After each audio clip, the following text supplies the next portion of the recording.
The Supreme Court is set to hear arguments in a case that could change gun rights across the country. Gun owner says, wait a minute, the ATF doesn't have that power to change the law like that. The federal ban on these rifle attachments. So why is it hearing the case now?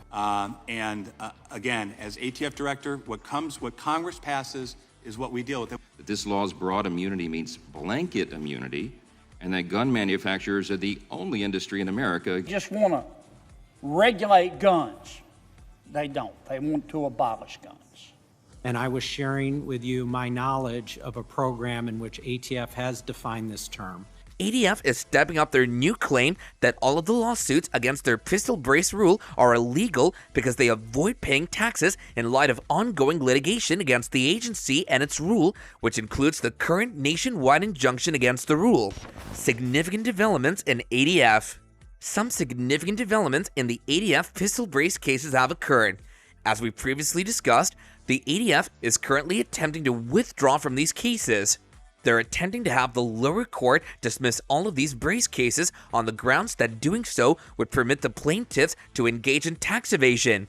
The ATF is now asserting that since these cases would keep you from paying a tax that's mandated by the NFA, they're all invalid. The ATF currently maintains that it cannot be sued for its brace rule because doing so would cause taxpayers to avoid paying an NFA-mandated tax. This is a similar argument to what the ATF made in their Texas Suppressor Freedom case. The ATF is now scrambling to protect their new rule on braces, and they're using tax evasion and those arguments to claim that the plaintiffs cannot bring these lawsuits. But the plaintiffs, FBC, and others in this lawsuit and other lawsuits have now completely destroyed those arguments. The Supreme Court is set to hear arguments in a case that could change gun rights across the country. The federal ban on these rifle attachments. So why is it hearing the case now? Because we don't know what exactly states and the federal government can prohibit people from owning. But there was not a clear answer, and it did not appear clear that they are willing to go there because of the text of the law. Along the way, the ATF also made a huge mistake and a huge admission when it comes to the NFA and taxes. You may recall that the ATF recently decided to roll the dice and appeal all the pistol brace cases up to the First Circuit Court of Appeals. Those appeals include the Garland FBC case, the Bravo v. Garland case, which also dealt with a nationwide injunction against the brace rule, and then you also have some other lawsuits, the SAF case, the NHR case, and the Goa brace lawsuits as well.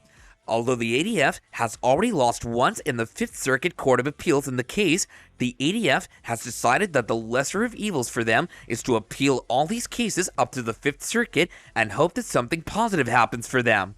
With all those cases that were appealed up to the Fifth Circuit Court of Appeals has now consolidated all those cases and will soon hear oral arguments in those lawsuits.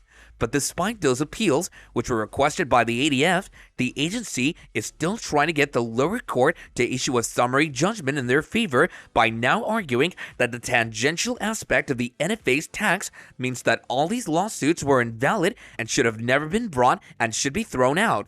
What this argument amounts to is the ATF claiming that they cannot really be sued as long as they require a tax stamp under the NFA.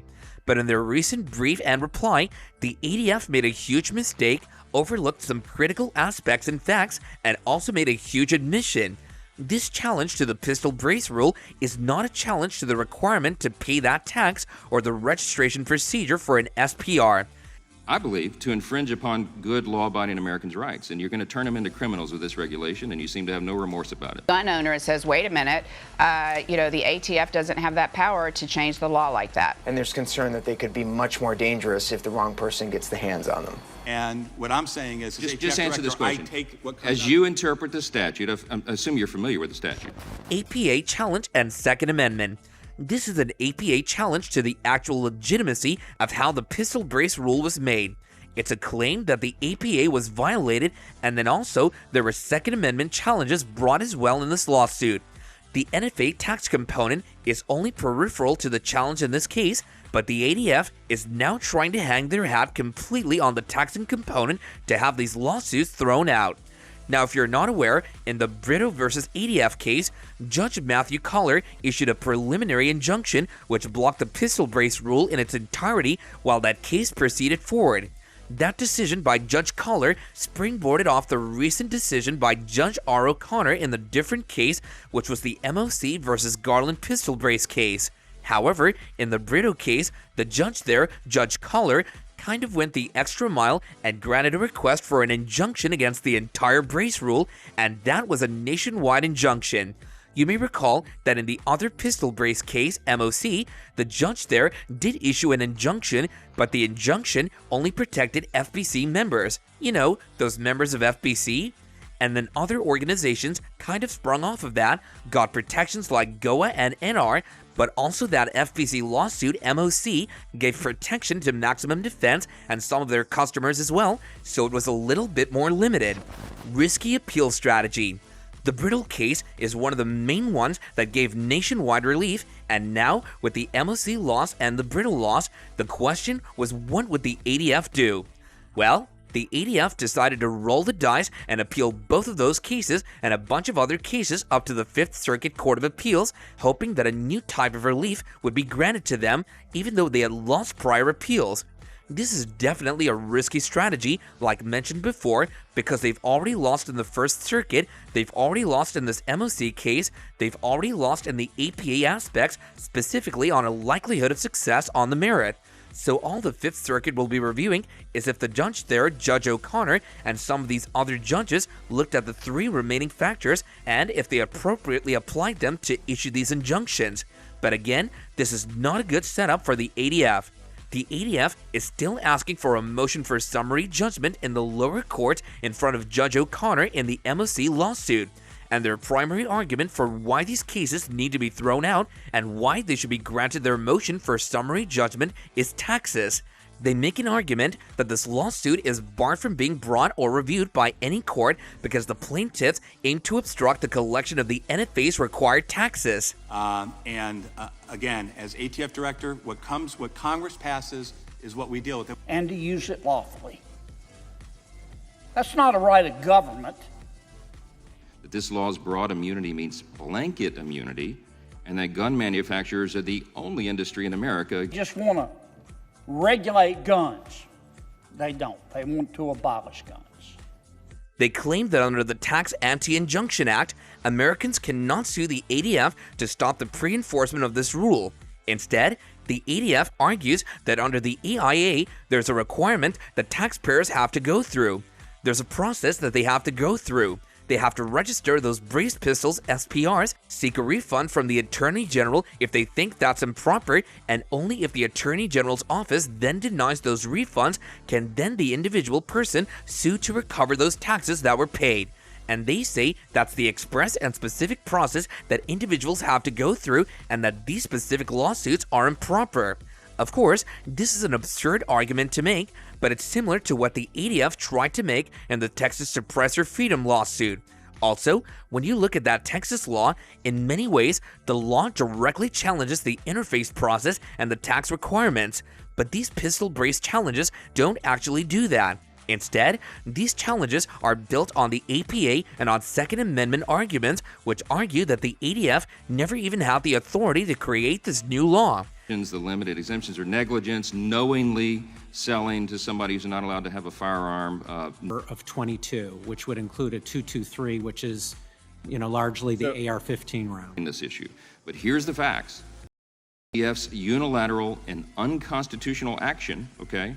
For example, in many states, you can't own a bazooka. Any impact on stopping the payment of an F&A tax component is really just a side issue that the ATF is now trying to bring in to get these cases thrown out. In their brief, FBC argues that this suit can test the validity of the final rule under the APA.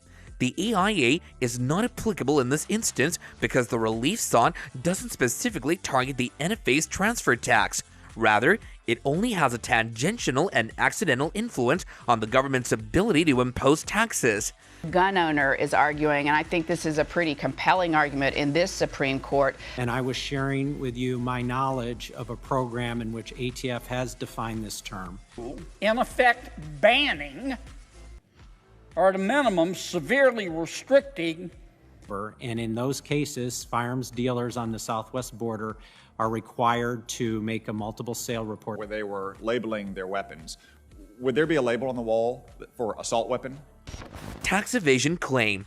The ATF responded to those arguments recently by doubling down on their tax evasion claims by stating that, here by contrast, the NFA's registration requirement is not several steps removed from the statute's tax.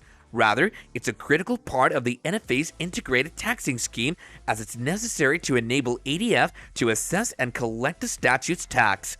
Now, this argument was a huge mistake and an error by whoever wrote this. The ATF is taking the position now that the NFA's language is so integrally tied with the taxing requirement that this issue is really all involved with taxes, and at the core, the NFA's requirements are really a tax requirement. What's interesting about this argument is that in other NFA challenges, the government tries to remove the statutory requirements from the paying of a tax. They try to remove it from the tax element to avoid the concept that the NFA is a tax on a fundamental right in a violation of the Second Amendment. But in this case, they're almost conceding finally that exactly what we've been saying this whole time, that the NFA is an improper and invalid tax on a fundamental right, which ultimately brings up even more concerning conflicts with the whole constitutional violations and questions about the NFA violating the Second Amendment because it's an impermissible tax on a right. And here, the ATF got so wrapped up in making their tax arguments that they're almost bringing in a new issue, and an issue that we've been wanting to bring for a very long time. Now, whether or not that's going to be picked up on and litigated in this case is going to be interesting, but the ATF is throwing a bunch of Hail Marys. They're throwing taxes out there and think in some ways they kind of bound themselves up in an argument that they probably didn't really want to make. Well, they're not going to win on those AIA arguments, but we'll have to wait and see how this plays out. That's going to do it for this video, you guys. See you next time, and bye for now.